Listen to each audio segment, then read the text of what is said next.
On a late August morning in 2014, a 37-year-old graduate student named Zara Valentine stepped into a university building in Boston, Massachusetts. It was the first day of classes, and there was a big welcome event for all the new students. Zara was anxious, but also excited. After working for years in human resources, she decided to finally return to school and complete her PhD. Zara wove her way through the crowd to the sign-in table.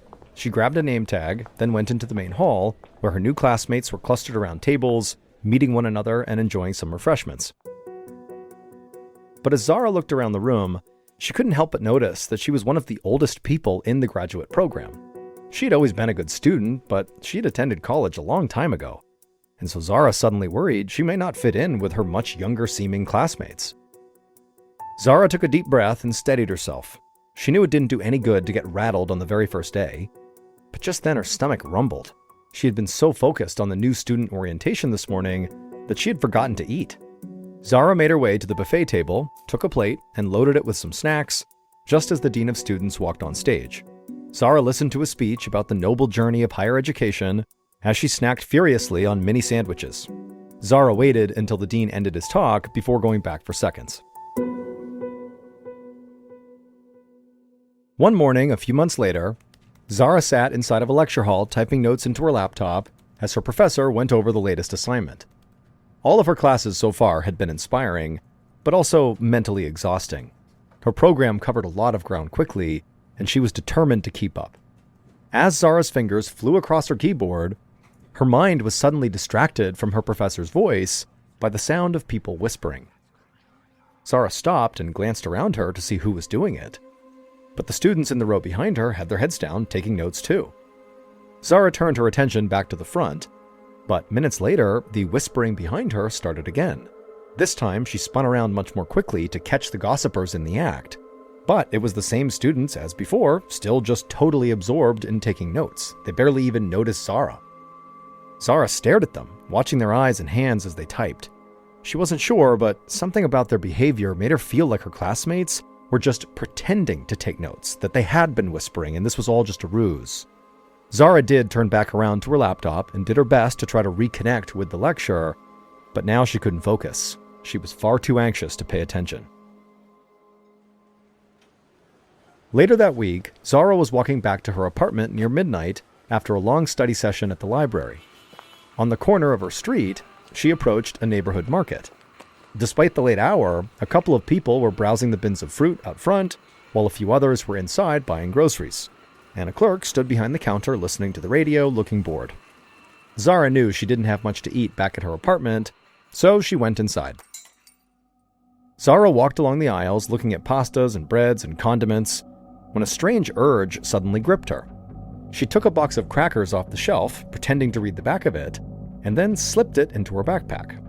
She glanced at the clerk, but he seemed to be totally oblivious, still just listening to his radio.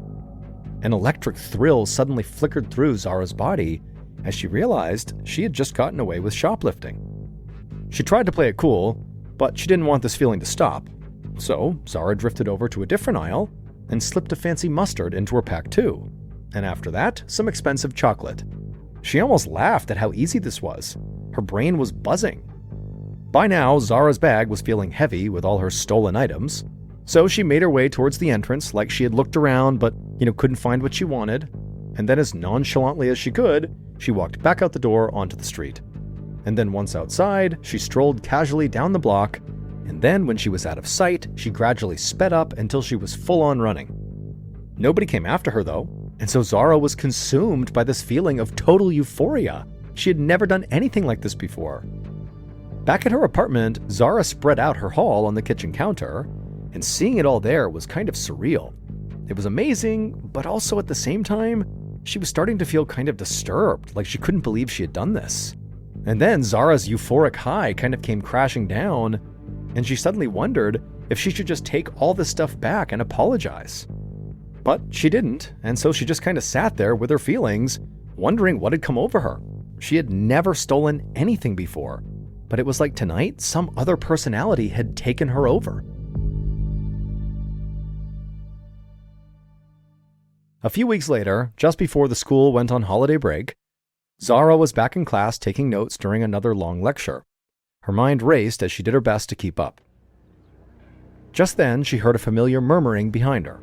Zara tried to ignore it and stay focused on the professor's words, but the voices behind her got louder.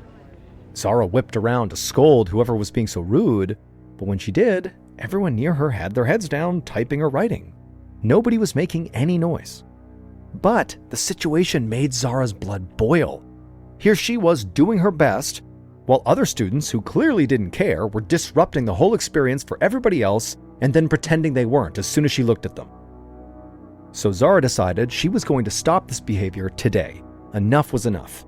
The last time her classmates had interrupted, Zara had let it slide, but no more. Just because she didn't catch them in the act didn't mean they weren't whispering. She knew what she had heard. And not only that, she was positive they were whispering about her. Whatever they were saying, Zara felt like she deserved to know. And so, with a loud scraping sound, Zara, in the middle of class, abruptly stood up from her chair.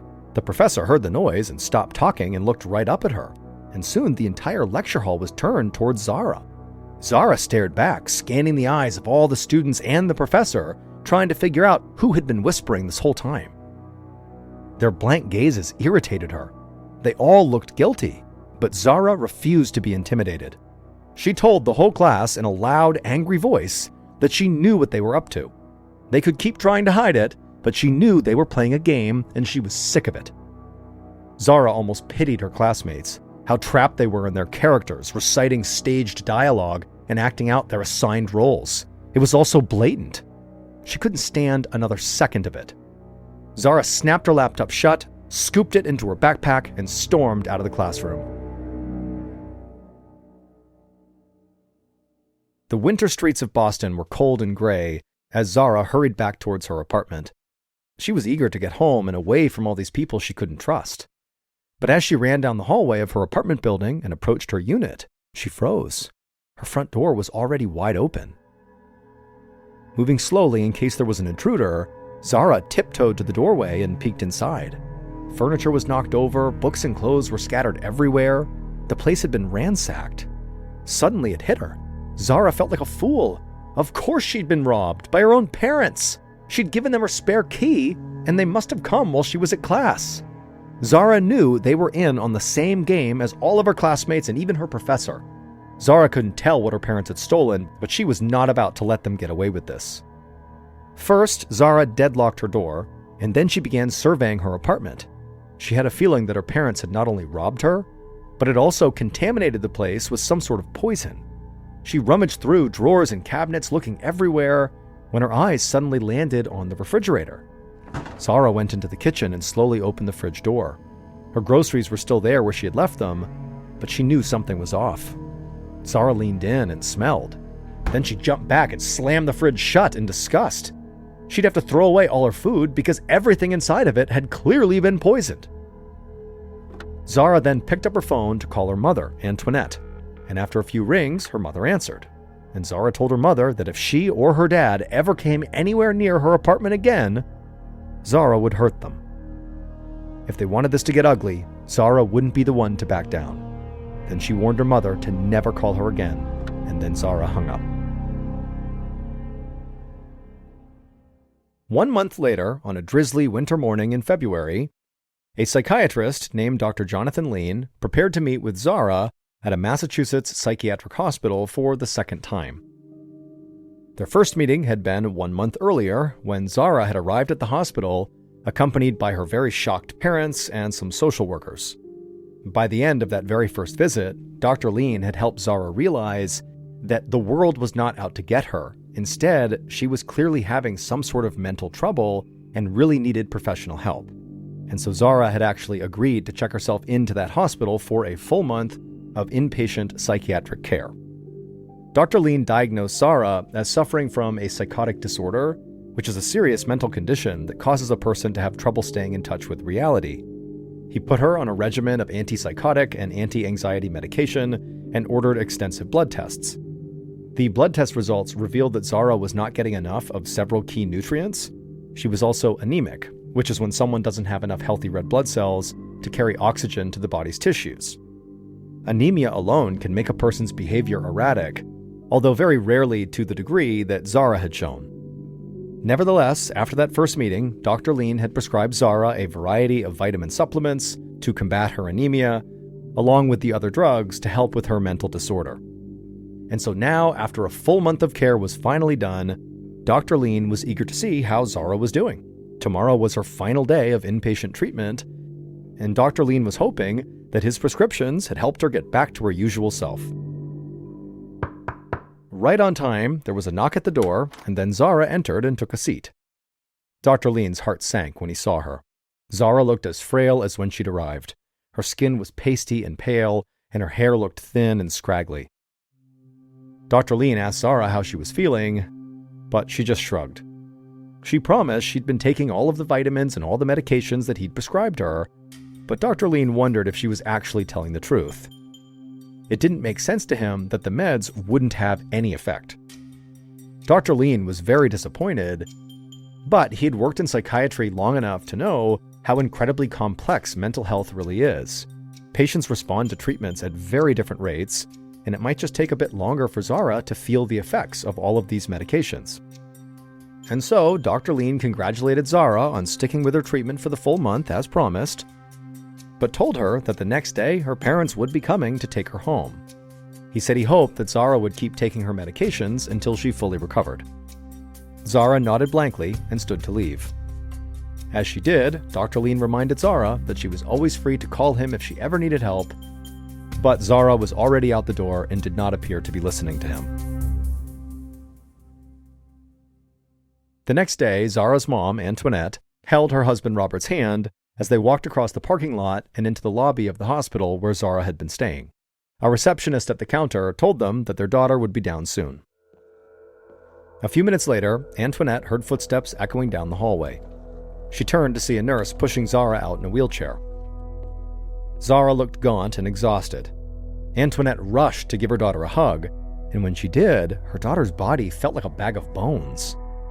Antoinette tried to be grateful that at least her daughter seemed calm, rather than hostile like before. She hoped this was maybe the first sign of improvement. Maybe her old self would return once she was settled back at home. Robert grabbed Zara's bag while Antoinette led Zara out of the building towards their car. But the drive home was very strained. Antoinette, at one point, tried to make conversation by asking Zara how the food was at the hospital, but Zara just shrugged. She said she hadn't really eaten much while she was there. Antoinette shot a worried look at her husband behind the wheel, and then a moment later, Zara told her parents that the doctors had all been gossiping about her, and the only way to stop the game was to stop eating, so she basically threw away most of her meals. Most days, Zara said she limited herself to a slice or two of bread and some water. Antoinette felt crushed. Zara's delusions had obviously not changed at all. She didn't know what to do or even where to turn for help.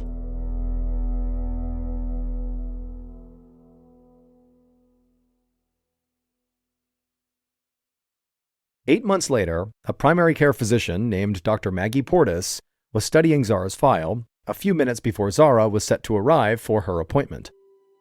Zara's story really intrigued Dr. Portis.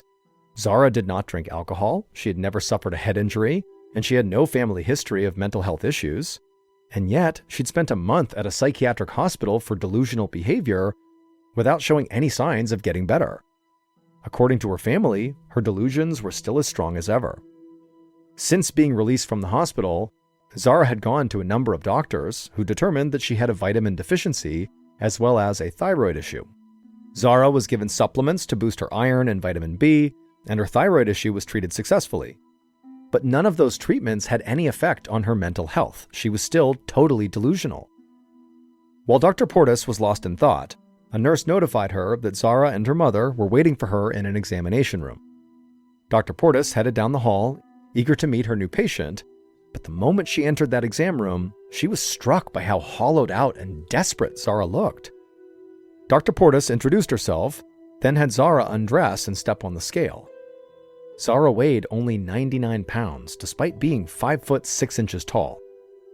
Dr. Portis then had Zara sit on the examination table, while a nurse came and tied Zara's arm with a tourniquet, swabbed an area with an alcohol pad, and filled a syringe with her blood. Zara seemed to barely notice any of this. After the nurse left the room, Zara complained to Dr. Portis that she had been taking all of her prescribed vitamins and medications, but did not feel any better. Dr. Portis nodded. As Zara talked, the doctor suddenly had a hunch about why Zara was not getting any better. If her hunch was right, then of course Zara's meds wouldn't have had an effect, and her delusions would continue. Choosing her words very carefully, Dr. Portis told Zara that she thought she knew what might be causing her mental problems, but she wouldn't be able to tell for sure unless Zara had a procedure done. Zara's eyes lit up at the idea, and she immediately agreed to do whatever it took to make a change. She said she just wanted her old life back. Dr. Portis felt deep empathy for Zara.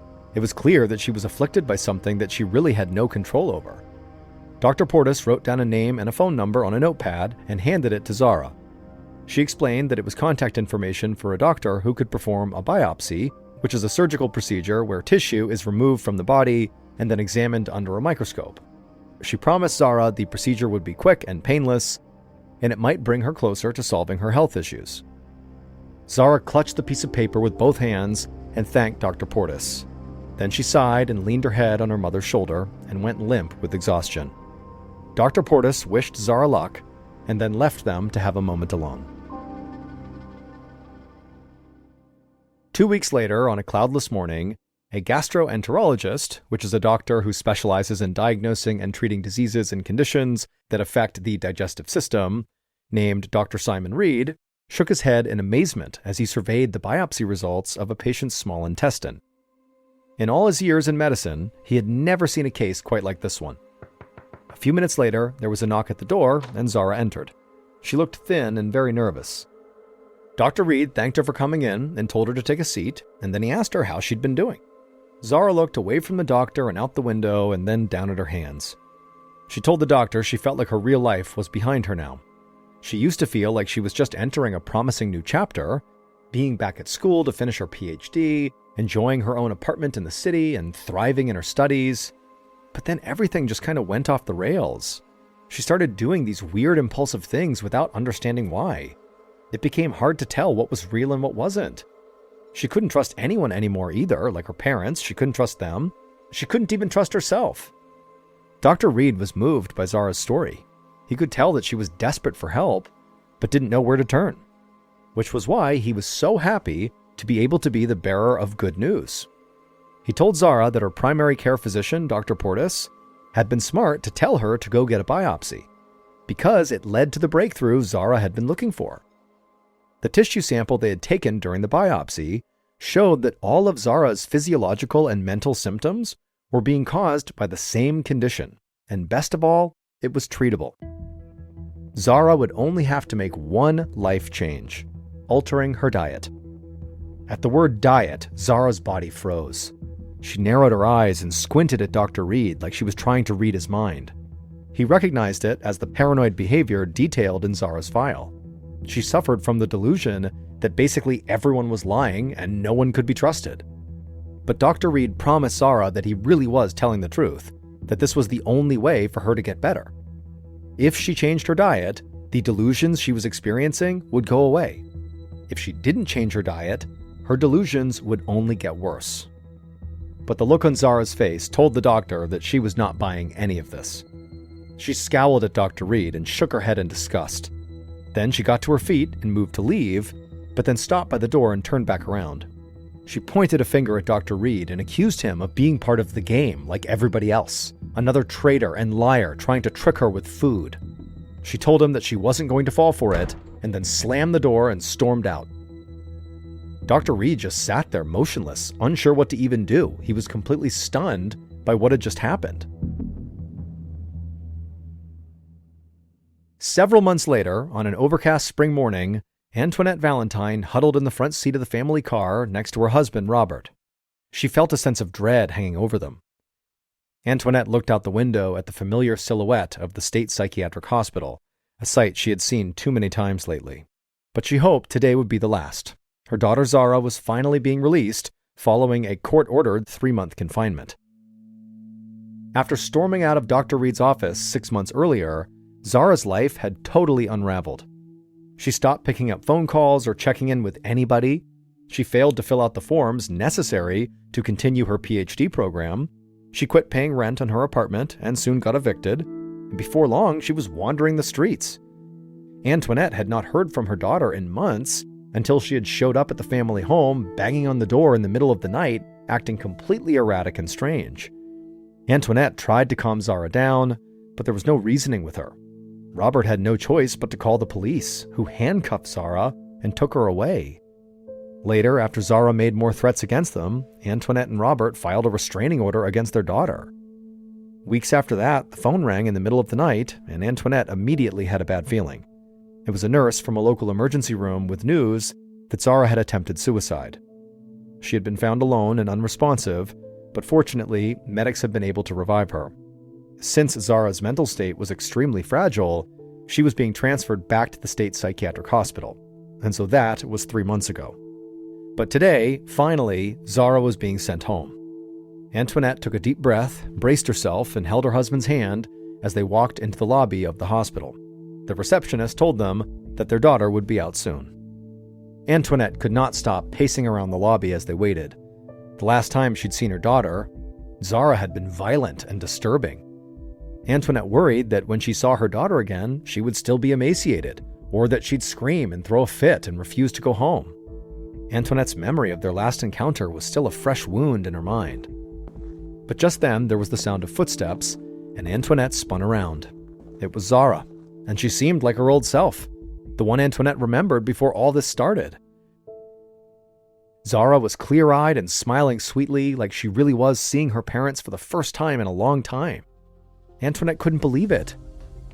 She rushed to her daughter and wrapped her arms around her, and this time it felt like there was actually something there to hug. Zara was a healthy, normal weight again. Zara even hugged her mother back. Antoinette stepped back and looked her daughter up and down. She was speechless. Zara had this beautiful outfit on, and her skin had a healthy glow to it. Antoinette couldn't believe such a huge mental and physical transformation was possible in just a few months. What was even more amazing was that Zara's transformation was the result of something so simple. For the past 3 months, Zara had been eating only particular foods prepared by the hospital, following the recommendations made by Dr. Reed 6 months earlier, the one who suggested Zara change her diet.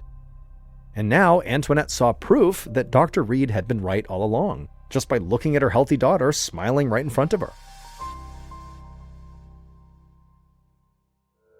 Zara's incredible improvement was entirely due to the fact that she stopped eating foods that contained gluten, a protein commonly found in foods like bread, pasta, pizza, and cereal.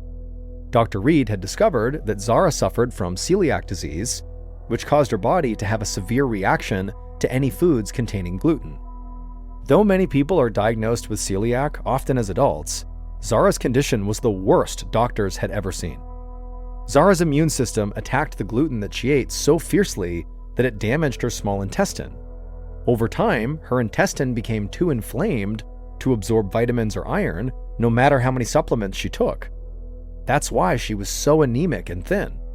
But even worse, gluten triggered inflammation in Zara that didn't just affect her intestine, but also her brain too. In Zara's case, inflammation caused her brain to misfire, resulting in delusions and psychosis.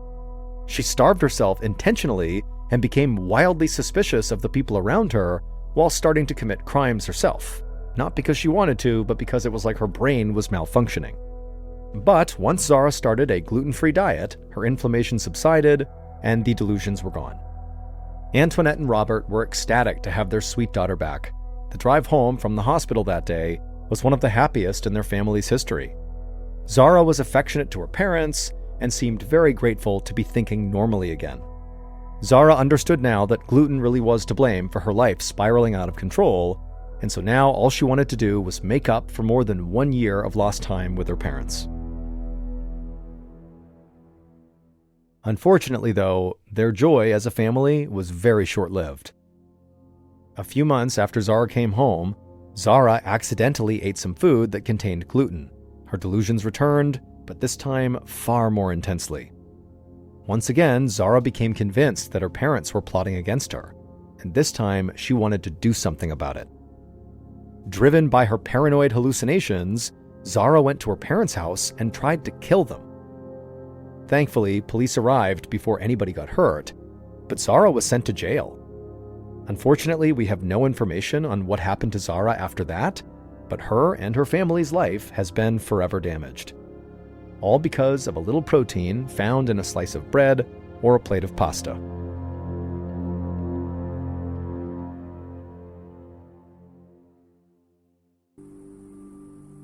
On a hot July afternoon in 2011, 43-year-old Roberto Ayala drove his white Ford F-250 truck down a private farm road past a field of sunflowers in full bloom. Roberto had worked that farmland outside of the small town of Colusa, California, since he was a young man, but looking out at that sea of yellow flowers in the sunlight still took his breath away.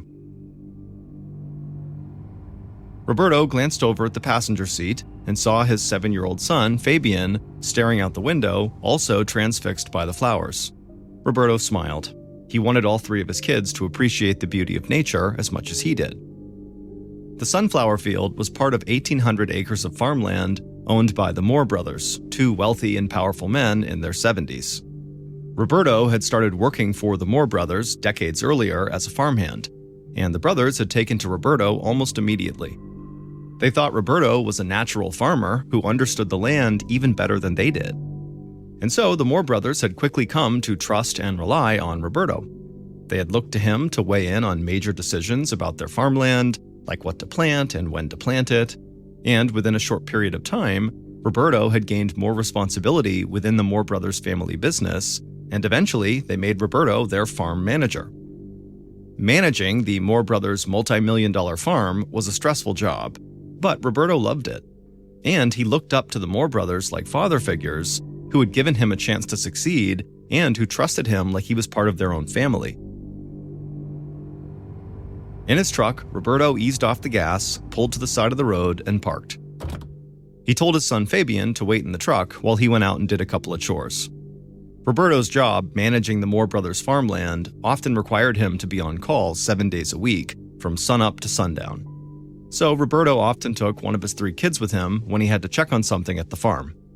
It gave Roberto a chance to spend some time with his kids, and he had already started to train his older son in aspects of farm management, in the hope his son would take over for him someday.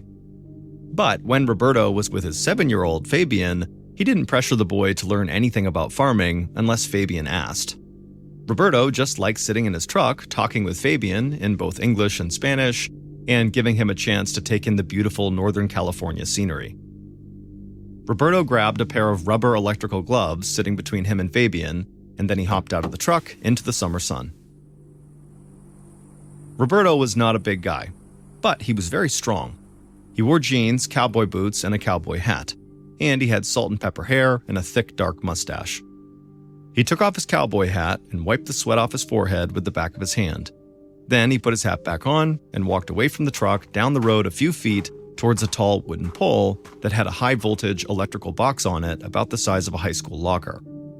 Roberto slipped on his electrical gloves and opened the box.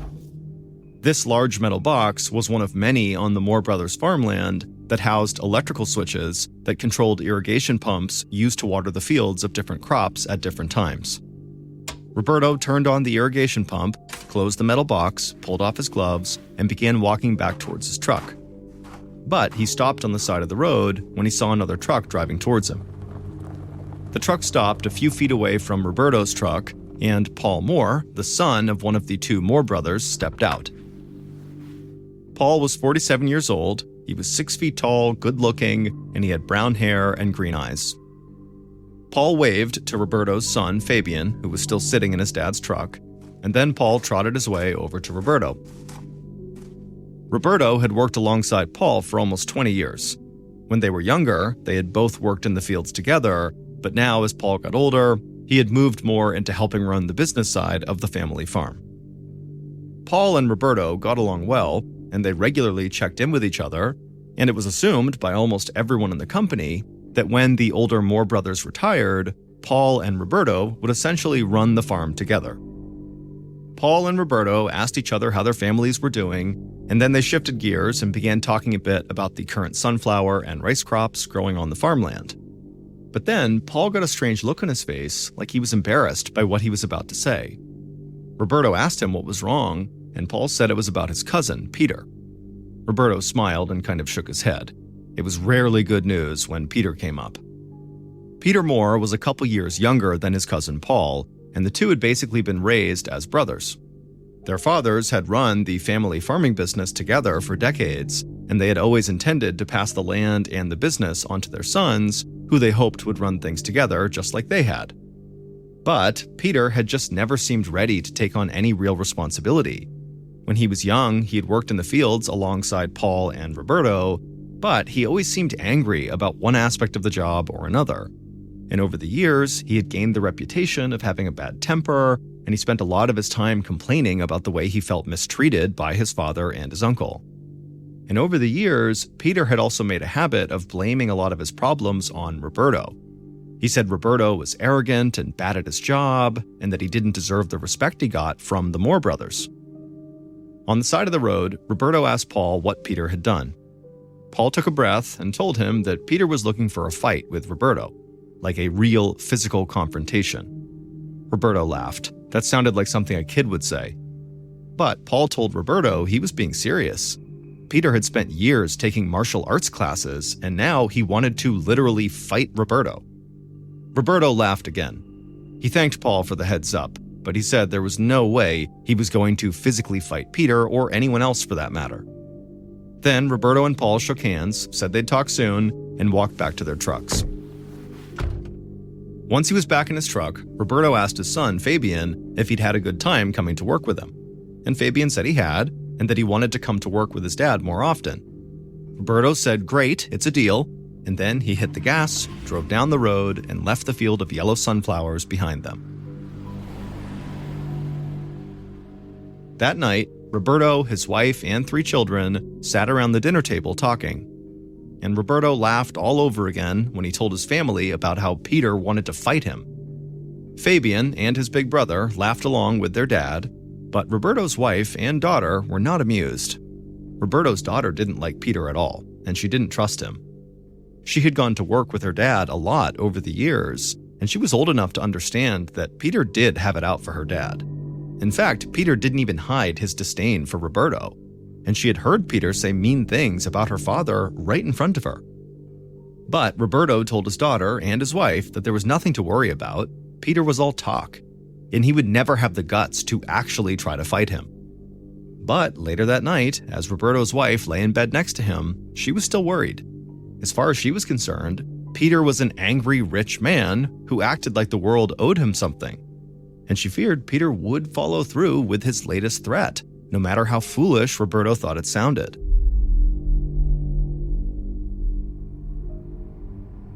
A couple of weeks later, on July 16, 2011, Roberto was back in his white Ford F-250 with his 7-year-old son, Fabian, at his side in the passenger seat. Roberto was in his usual work clothes, jeans, cowboy boots, and a cowboy hat, and Fabian wore a cowboy hat too, exactly like his dad's.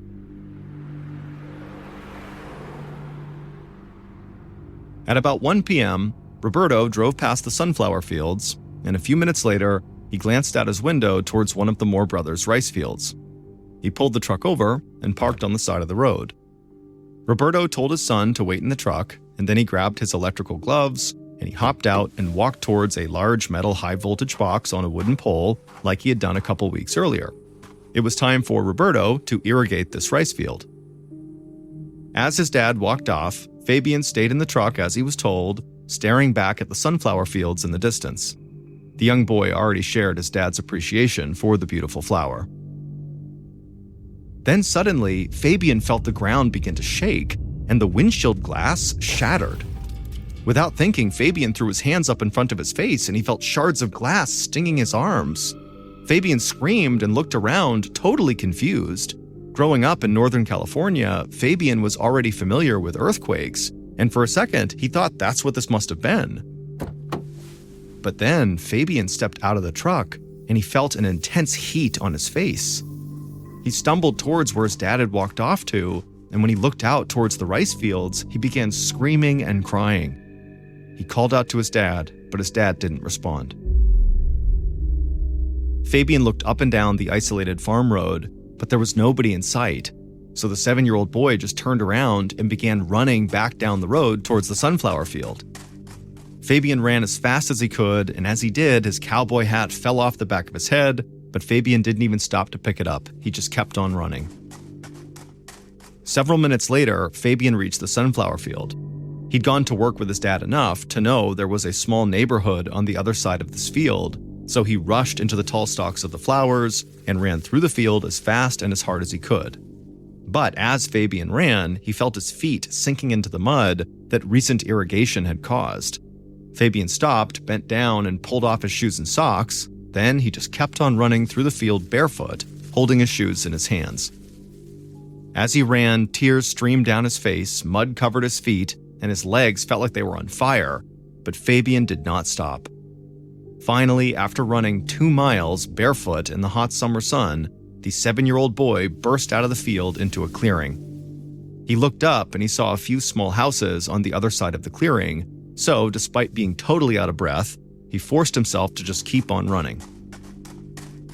When he reached the other side, Fabian stumbled up the walkway to the first house he came to, and he knocked on the door and screamed at the top of his lungs. Seconds later, the door flew open, and a woman saw the little boy standing there yelling and covered in mud. The woman rushed out of her house, wrapped her arms around the boy, and pulled him inside. She asked him what was going on, and Fabian coughed and wheezed, and he looked up at the woman and he told her he had come from the rice field with his dad, and his dad was on fire. The woman grabbed her phone and immediately dialed 911.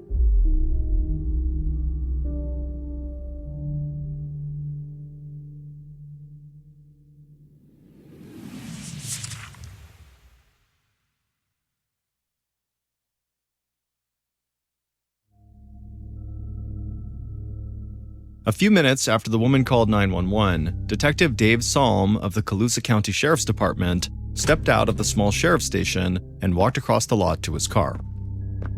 Along with this 911 call, the sheriff's department had gotten multiple calls from people all over the place saying they had heard a loud explosion coming from the Moore Brothers farm. Detective Salm got into his car and headed out towards the farm road near the rice field where Roberto and Fabian had been. Calls like this were not a regular thing in Colusa County, but they weren't too out of the ordinary either. As a sheriff's detective, Salm spent a good amount of his time investigating potential industrial accidents in the area. Farming was dangerous business, and unfortunately, Salm had witnessed his share of serious injuries and deaths related to faulty farm equipment and just plain bad luck. Thick black smoke hung in the air as Salm pulled onto the farm road that led to the rice field. He hit the gas and sped toward the road, and soon he could see the swirling lights of the fire trucks up ahead. And as he got closer, the heat from a burning fire hit him even inside of his car. Salm pulled over to the side of the road far enough away from the scene that he wouldn't interfere with the fire department who was trying to put out the fire. And after several minutes, the fire department got the blaze that had engulfed part of the rice field under control. By that time, a few other officers from the sheriff's department had arrived, so Salm led his small investigative team down the road to where the fire had been put out. He walked past Roberto's white truck, and he saw shattered glass from the windshield and windows scattered over 10 feet on the ground. Then he walked closer to the rice field, and he saw the splintered fragments of what used to be a tall wooden pole. The large metal box that had once been attached to this pole was nowhere to be found. Just then, a member of the fire department approached Salm. The two men had worked together several times before. The firefighter led Salm and his team past pieces of metal on the ground and around behind one of the fire trucks. When they got back there, Salm could still see the smoke in the air and he could feel it in his lungs, and he covered his mouth and his nose and then looked down at the ground. And when he did, he shuddered. Because he was staring at the burnt remains of a person. It was the charred body of Roberto Ayala. Detective Salm tried to catch his breath, but the smoke and the shock of the sight of Roberto made it very hard to breathe. Salm had investigated plenty of industrial accidents, but he'd never seen anything even close to this. Salm knelt down to get a better look at Roberto, and it was obvious he'd been badly burned for an extended period of time. But Roberto's cowboy boots looked like they'd almost remained untouched. So Psalm got down as low as he could and craned his neck to get a good look at the bottom of Roberto's boots. And he saw there were several burn holes, each an inch wide on the sole of the boots. Psalm called over members of the fire department. He thought he knew what those burn holes meant, but he wanted a second opinion. So a few of the firefighters crouched down next to Psalm, and they looked at Roberto's boots as well, and all of them agreed the holes on the bottom were a clear sign of electrocution. Even though the wooden pole had been obliterated, Psalm knew there had been a high-voltage unit attached to it at some point. So he sent members of his team to go look for parts of this locker-sized metal box that would have housed the electrical switch that controlled the irrigation pumps. And while the team fanned out to look for remnants of the box, Psalm and members of the fire department talked through what they thought they were seeing. They had all encountered electrocution in industrial accidents, but this scene just seemed different than anything any of them had dealt with before.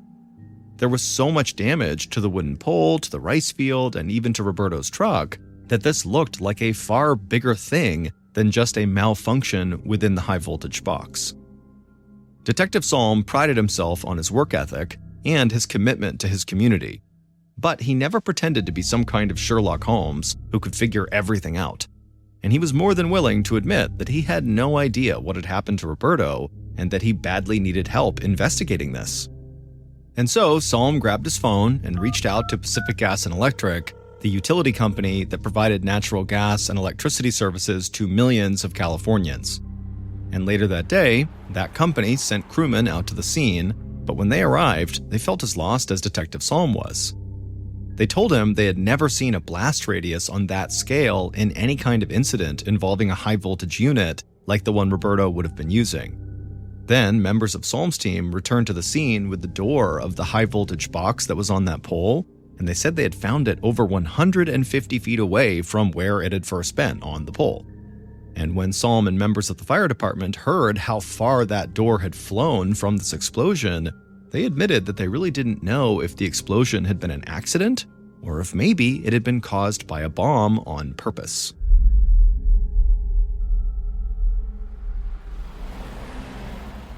On July 17th, so the day following the deadly explosion, Detective Psalm drove back out to the farm road where Roberto had been killed. As Psalm drove, he felt his eyelids getting heavy. He'd barely slept at all since arriving at the scene the day before, and he still didn't even know if he was dealing with an accident or a crime. But that was not what had kept him awake. The night before, Psalm and members of his team had checked on Roberto's son, Fabian, at the hospital, where the boy had been brought after running 2 miles barefoot to get help for his father. Then the officers had driven Fabian home. Roberto's wife had gotten the initial call from police telling her that Fabian had been taken to the hospital. Roberto's wife spoke Spanish, and she usually had Roberto or one of the kids translate for her. But nobody else had been in the house when she had gotten the call, and so there had been communication issues between her and the police officer on the other line. That meant when police had arrived at the house with Fabian, his mother, Roberto's wife, still didn't know what had happened to her husband. And when Fabian had walked in, she ran and hugged him and then asked where his dad was. And Fabian, the 7-year-old, had to tell her that dad is dead. Everything about the scene at the house had been totally gut-wrenching. Roberto's family cried, while the 2 oldest kids translated the story of what had happened to their father to their mother. And all the while, they all tried to make sure Fabian was somehow okay after having just seen his father's body burning right in front of him and then needing to run 2 miles at a dead sprint to try to get help. In his car, Psalm shook himself awake and focused on the road ahead of him. And after he'd driven a couple of miles, he saw up ahead a swarm of law enforcement vehicles blocking the road. Seeing the heartbreak of Roberto's family right up close and personal had made Psalm really want to figure out what had happened to Roberto as quickly as possible, and that meant he first had to determine if Roberto's death was an accident or a murder. But by the end of the previous day, Psalm and the others had still been at a total loss. So Psalm had done the only thing he could think of. He contacted 2 federal agencies for help: the Federal Bureau of Investigation, so the FBI, and the Bureau of Alcohol, Tobacco, and Firearms, or ATF. The ATF was the agency that investigated federal crimes involving arson, explosives, and bombs. Psalm parked his car on the farm road, stepped outside, and almost instantly regretted his decision to call the feds. The appearance of the FBI and ATF had surely already terrified residents in that small town near the Moore Brothers farm, and those agencies could completely overwhelm a county's resources while taking over from local law enforcement. Som smiled and waved at the big group of feds out in front of him as he approached a particular ATF agent who was on the scene, but all Som could think about was how he had possibly brought this circus to town for nothing more than maybe just an industrial accident. The ATF agent he approached introduced himself to Som. The agent was tall and skinny, and he wore glasses, and Som thought the guy seemed oddly excited for somebody who was in town to investigate a horrible death. But the ATF agent told Som that they found evidence he needed to see. The agent led Som down the road past several other members of the ATF and also the FBI, and then walked him over to a large piece of metal that was laid out on the ground. The agent said someone had found this piece of metal in a canal not far from the rice field and brought it to the agents because the person thought it might have something to do with the explosion that had occurred. And the agent said that that person was right. He crouched down and motioned for Som to do the same, and then once they both were down there, the agent pointed to a series of markings on this piece of metal. Som just stared at the agent and asked him what they were looking at. The agent said he would need to run a series of tests on the metal fragment to determine exactly what had happened, but the markings on the piece clearly indicated that some type of bomb had been detonated in the high-voltage box that housed the switch for the irrigation pump. In short, the agent said this had not been an accident at all. Somebody had definitely murdered Roberto Ayala. Detective Som exhaled, and his shoulders relaxed. He was horrified that somebody would want to kill Roberto, a man who was well-liked in the area, who was also a husband and a father. But this news at least let Som know that he had been right to ask for help from the FBI and ATF because this was a crime. The ATF agent told Som it would take some time for them to search the entire site and to run all the tests they needed to run, but Som could definitely launch a murder investigation immediately. Som thanked the agent, and then he headed back to the sheriff's station to regroup with his investigative team and to inform them they now had a very public murder case on their hands. But it didn't take long for investigators to get their first lead. That afternoon, Som got a call from a guy who said he had to talk to him immediately. The man's name was Paul Moore, and he said he might know who killed Roberto.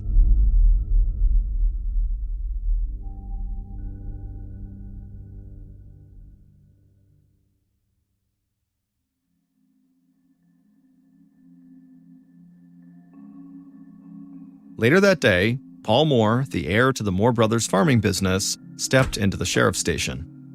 Som had been waiting for Paul to arrive, and so when he did, he went right over to him, shook his hand, and thanked him for coming in.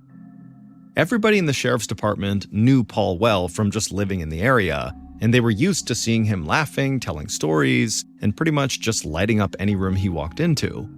But Som could tell on this day, something was very wrong. Paul looked pale and worried, and when he greeted Som, his voice was quiet and shaky. Som, along with another detective, led Paul into a small office and closed the door behind them so they could talk privately. Paul took a seat at a small table, and the detective sat down across from him. Then Som asked Paul what prompted him to reach out to police.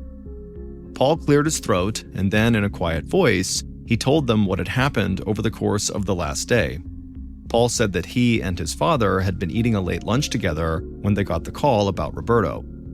At first, both men had just sat there in shock. Roberto was like part of their family, and they couldn't even come to terms with the fact that he was now gone.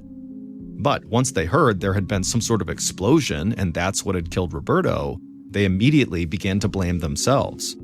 Everyone in the company, including Roberto, was diligent about keeping their equipment as safe as possible. So the idea that a faulty electrical box had just killed Roberto just destroyed Paul and his father. But then, earlier that morning, after the ATF and FBI had rolled into town, Paul and his father knew something else was going on. And because of their status in town, they had been able to get information quickly about what appeared to be a criminal investigation, not a query into an industrial accident. Som and the other detective nodded and said Paul was right. There was no use pretending the Moore family didn't know everything about what was happening on and around their farm at all times. But Psalm then followed up and said, well, okay, but why did that prompt you to reach out? Paul looked both detectives in their eyes, and he said as soon as he realized somebody may have killed Roberto, there was only one person who came to mind, and that was his own cousin, Peter. A look came across Psalm's face like he'd just heard the most obvious thing ever, and he couldn't believe he hadn't already thought of it. Detective Psalm, like almost everyone in town, knew about Peter's bad temper and about his strained relationship with his father and his uncle.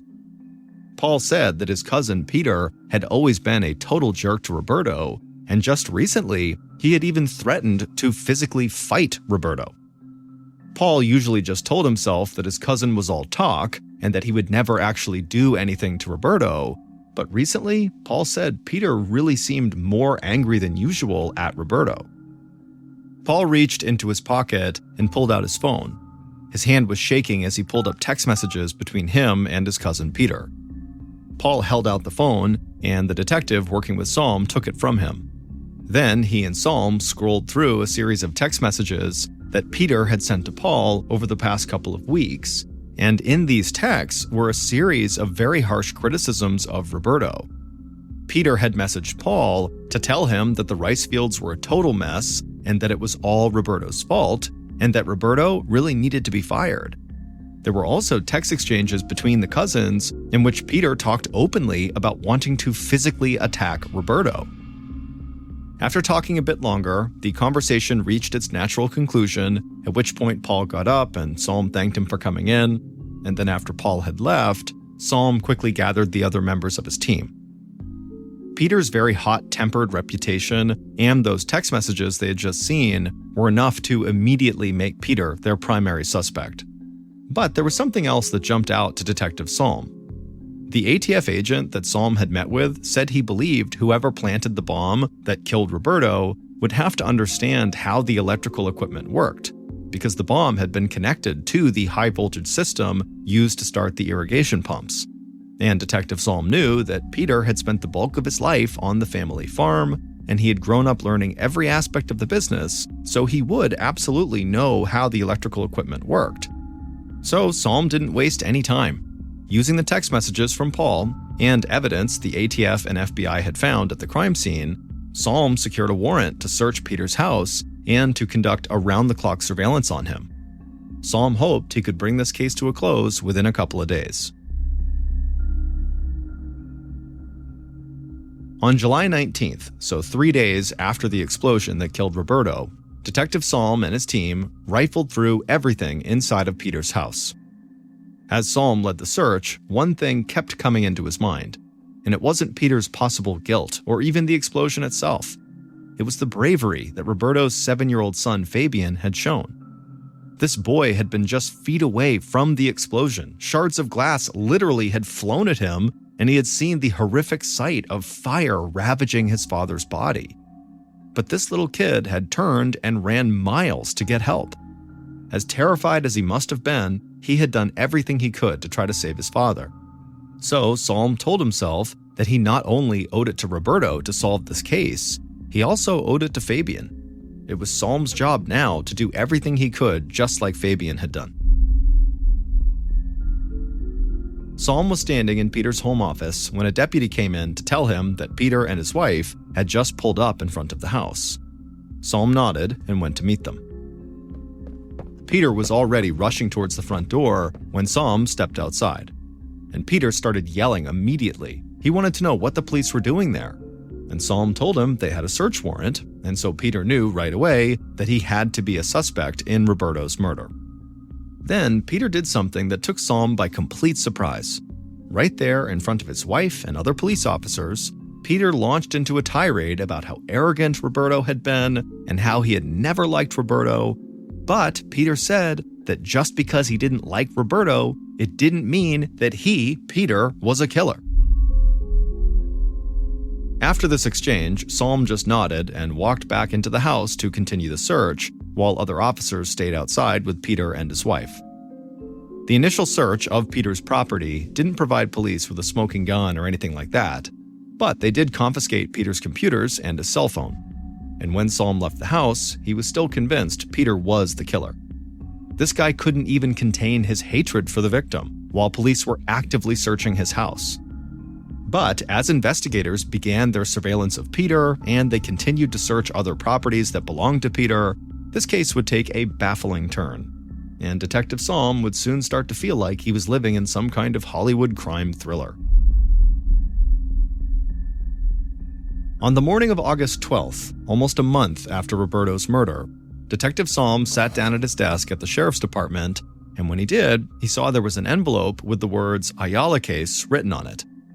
The words had been made with a label maker and then photocopied onto a piece of paper, and the small envelope had 8 stamps on it, way more than were needed to send it in the mail. Psalm opened the envelope and took out a letter that was addressed to the investigators. Just like the front of the envelope, the words in the letter had been created with a label maker and then copied. Psalm and his team had spent the past few weeks continuing their surveillance on Peter Moore. They still hadn't found any evidence tying Peter directly to the crime scene, but Psalm was confident they were getting close. In fact, Peter's uncle had provided Psalm with a phone message in which Peter had called, begging his uncle to talk to get Peter's father to put Peter back in his will. After that, Psalm had discovered that Peter's father, one of the Moore brothers, had not only cut Peter out of his financial inheritance, but he also had cut Peter completely out of the family business.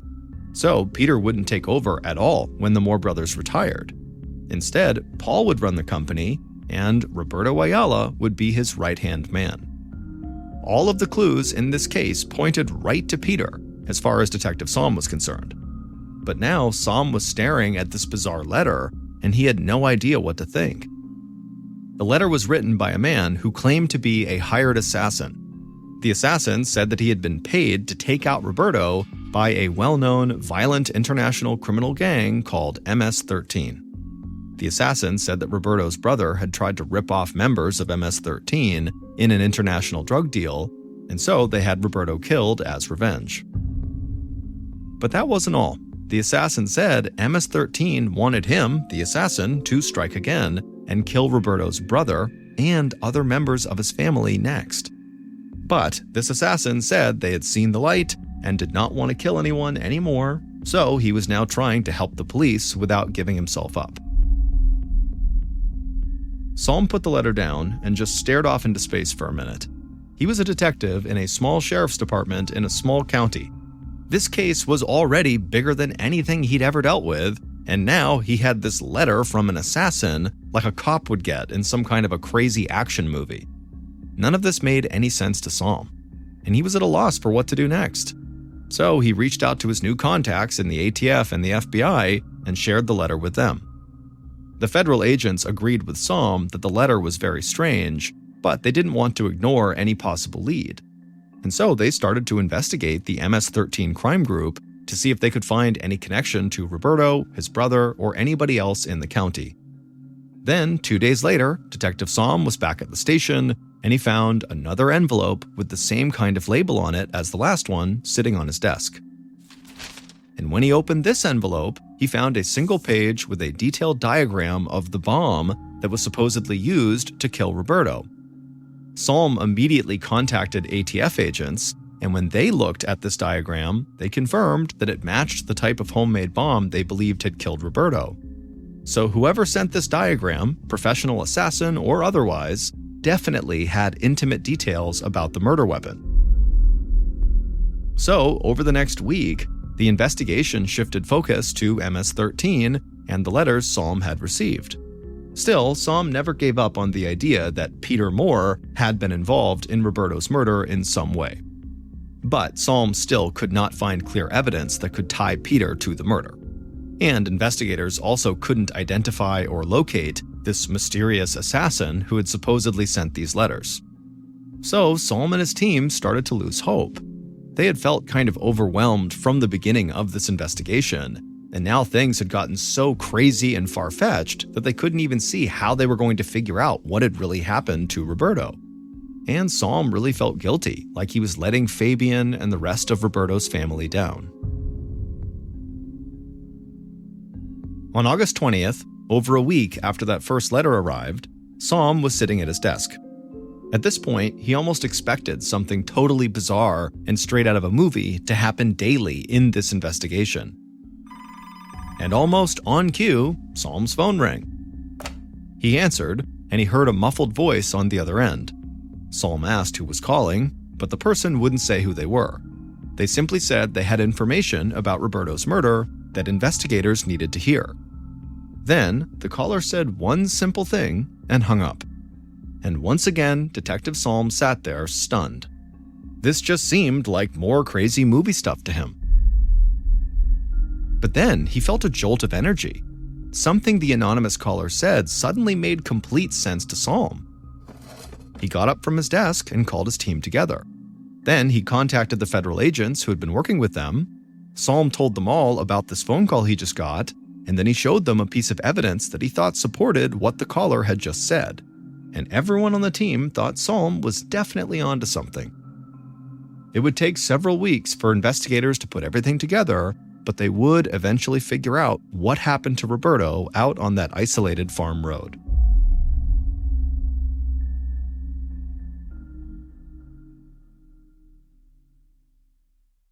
Based on the anonymous phone call and evidence discovered throughout the investigation, here is a reconstruction of what authorities believe happened on the day of Roberto Ayala's murder, July 16, 2011.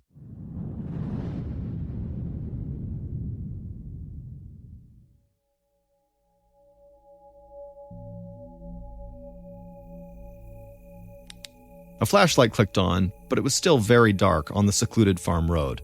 The sun wouldn't come up for a few hours, and the bomber thought there was something eerie about this place in the total darkness, like someone or something could be hiding anywhere out in the rice fields, watching. The bomber shook off those thoughts, though, and followed the beam of light down the road towards the wooden pole with the large metal box attached to it. The bomber wore all black and had a large black bag slung over their shoulder. The bomber walked down the road and eventually reached the pole, at which point they put the bag on the ground. Then they opened up the high-voltage metal box and then crouched down and unzipped their bag.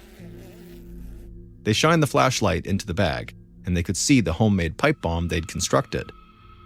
It hadn't been easy, but everything they had read made them feel confident that this pipe bomb would function the way it was supposed to when the time came. The bomber reached into the bag and slowly and carefully began to set up the pipe bomb inside of the metal box.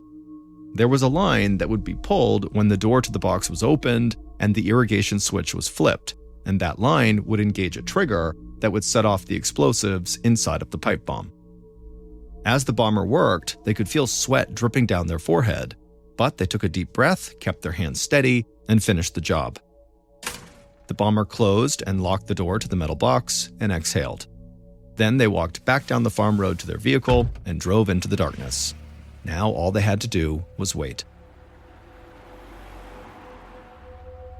Hours later, at around 1 p.m., Roberto parked his white F-250 truck on the road and told his son Fabian he'd be right back. Roberto stepped out of the truck, and before he began walking down the road, he turned around and glanced back at his truck, and he smiled.